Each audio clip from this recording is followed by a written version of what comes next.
परिवर्तन संसार का नियम है। समय के साथ संसार में हर चीज परिवर्तन के नियम का पालन करती है। सत्य कभी दावा नहीं करता कि मैं सत्य हूँ, लेकिन झूठ हमेशा दावा करता है कि सिर्फ मैं ही सत्य हूँ। नरक के 3 द्वार हैं, वासना, क्रोध और लालच। किसी का अच्छा ना कर सको तो बुरा भी मत करना, क्योंकि दुनिया कमजोर है लेकिन दुनिया बनाने वाला नहीं। सदैव संदेह करने वाले व्यक्ति के लिए प्रसन्नता ना इस लोक में है ना ही कहीं और। जो चीजें हमारे दायरे से बाहर हो उसमें समय गंवाना मूर्खता ही होगी। न तो यह शरीर तुम्हारा है और न ही तुम इस शरीर के मालिक हो। यह शरीर 5 तत्वों से बना है, आग, जल, वायु, पृथ्वी और आकाश। एक दिन यह शरीर इन्हीं 5 तत्वों में विलीन हो जाएगा। जिंदगी में हम कितने सही हैं और कितने गलत हैं, यह केवल 2 लोग जानते हैं, एक परमात्मा और दूसरी हमारी अंतरात्मा। परिवर्तन ही संसार का नियम है। एक पल में हम करोड़ों के मालिक हो जाते हैं और दूसरे पल ही हमें लगता है कि हमारे पास कुछ भी नहीं है। क्रोध से भ्रम पैदा होता है, भ्रम से बुद्धि व्यग्र होती है।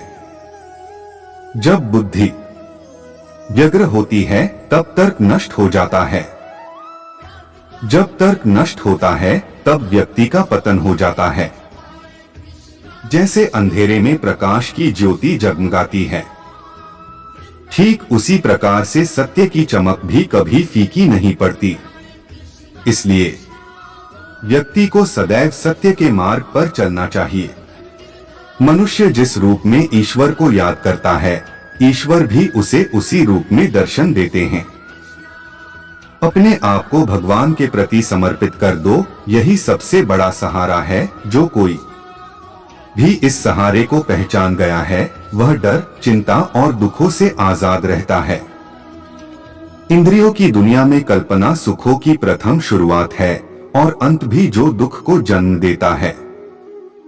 मन की गतिविधियों, होश, श्वास और भावनाओं के माध्यम से भगवान की शक्ति सदा तुम्हारे साथ है और लगातार तुम्हें बस एक साधन की तरह प्रयोग करके सभी कार्य कर रही है। बुरे कर्म करने वाले सबसे नीच व्यक्ति जो राक्षसी प्रवृत्तियों से जुड़े हुए हैं और जिनकी बुद्धि माया ने हर ली है, वो मेरी पूजा या मुझे पाने का प्रयास नहीं करते। बुद्धिमान को अपनी चेतना को एकजुट करना चाहिए और फल के लिए इच्छा छोड़ देनी चाहिए। सज्जन व्यक्तियों को सदैव अच्छा व्यवहार करना चाहिए, क्योंकि इन्हीं के पद चिन्हों पर सामान्य व्यक्ति अपने रास्ते चुनता है। निर्माण केवल पहले से मौजूद चीजों का प्रक्षेपण है। अपने अनिवार्य कार्य करो, क्योंकि वास्तव में कार्य करना निष्क्रियता से बेहतर है। इस संपूर्ण संसार में कोई भी व्यक्ति महान नहीं जन्मा होता है, बल्कि उसके कर्म उसे महान बनाते हैं। गीता में कहा गया है, कोई भी अपने कर्म से भाग नहीं सकता, कर्म का फल तो भुगतना ही पड़ता है। अपने कर्म का पालन करो, क्योंकि वास्तव में कर्म अकर्म से बेहतर है। सही कर्म वह नहीं है जिसके परिणाम हमेशा सही हो, अपितु सही कर्म वह है जिसका उद्देश्य कभी गलत ना हो। इंसान हमेशा अपने भाग्य को कोसता है, यह जानते हुए भी कि भाग्य से भी ऊंचा उसका कर्म है जिसके स्वयं के हाथों में है। बिना फल की कामना से किया गया कार्य ही सच्चा कर्म है। ईश्वर चरण में हो समर्पण वही केवल धर्म है। ज्ञानी व्यक्ति ज्ञान और कर्म को एक रूप में देखता है। ज्ञानी व्यक्ति को कर्म के प्रतिफल की अपेक्षा कर रहे अज्ञानी व्यक्ति के दिमाग को अस्थिर नहीं करना चाहिए। अप्राकृतिक कर्म बहुत तनाव पैदा करता है। किसी और का काम पूर्णता से करने से कहीं अच्छा है कि अपना काम करें, भले ही उसे अपूर्णता से करना पड़े। अच्छे कर्म करने के बावजूद भी लोग केवल आपकी बुराइयां ही याद रखेंगे, इसलिए लोग क्या कहते हैं इस पर ध्यान मत दो, तुम अपना कर्म करते रहो। कर्म उसे नहीं बांधता जिसने काम का त्याग कर दिया है। जन्म लेने वाले के लिए मृत्यु उतनी ही निश्चित है जितना कि मृत होने वाले के लिए जन्म लेना। इसलिए जो अपरिहार्य है उस पर शोक मत करो। आत्मा किसी काल में भी न जन्मता है और न मरता है, और न यह एक बार होकर फिर अभाव रूप होने वाला है। आत्मा अजन्मा, नित्य, शाश्वत और पुरातन है। शरीर के नाश होने पर भी इसका नाश नहीं होता। जैसे मनुष्य जीर्ण वस्त्रों को त्याग कर दूसरे नए वस्त्रों को धारण करता है, वैसे ही देही जीवात्मा पुराने शरीरों को त्याग कर दूसरे नए शरीरों को प्राप्त होता है।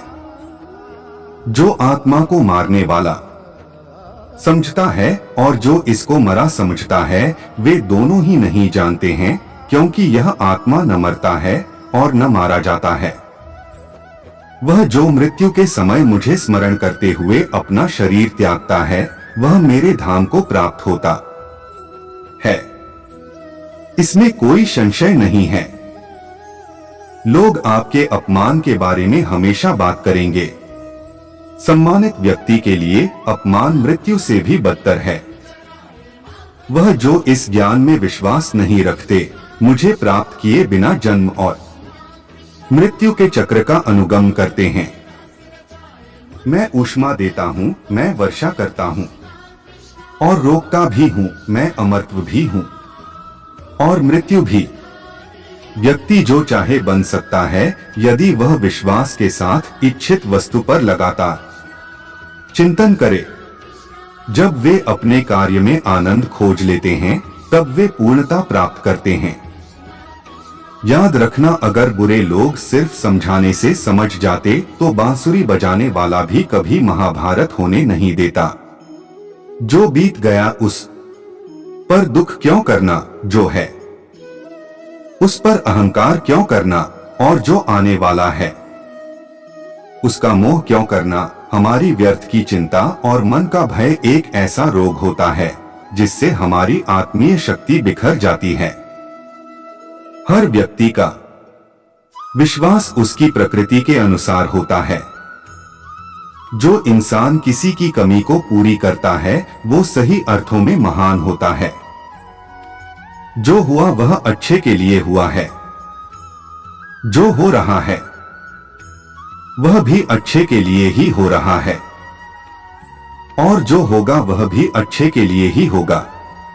हे पार्थ, मैंने और तुमने अपने कर्तव्यों को निभाने के लिए धरती पर कई अवतार लिए हैं, लेकिन मुझे याद है और तुम्हें नहीं। मेरे लिए ना कोई घृणित है ना प्रिय, किंतु जो व्यक्ति भक्ति के साथ मेरी पूजा करते हैं वो मेरे साथ हैं और मैं भी उनके साथ हूं। मनुष्य अपने हृदय से जो दान कर सकता है वो अपने हाथों से नहीं कर सकता, और मौन रहकर जो कुछ वो कह सकता है वो शब्दों से नहीं कह सकता। प्रत्येक बुद्धिमान व्यक्ति को क्रोध और लोभ त्याग देना चाहिए, क्योंकि इससे आत्मा का पतन होता है। मैं उन्हें ज्ञान देता हूं जो सदा मुझसे जुड़े रहते हैं और जो मुझसे प्रेम करते हैं।